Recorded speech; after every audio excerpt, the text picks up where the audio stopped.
ह्रीं भुवनेश्वर्यै नमो नमः।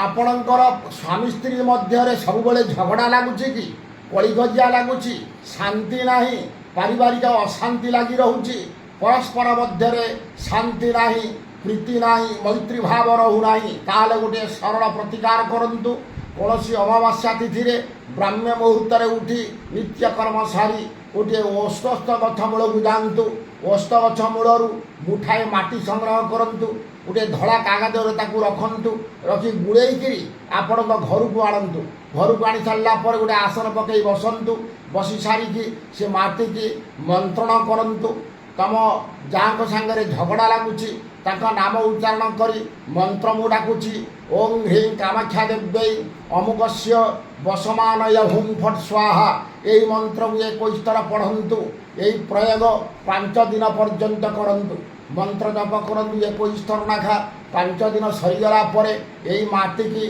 से व्हाइट पेपर रे गुड़ेक नहीं आपण नदी जल में भसई दिंतु देखिए 21 दिन पर निश्चित समाधान हो शांति फेरी आसब आउ झगड़ा लगे ना। रोची नमस्कार। जय जगन्नाथ। जय मां कामाख्या।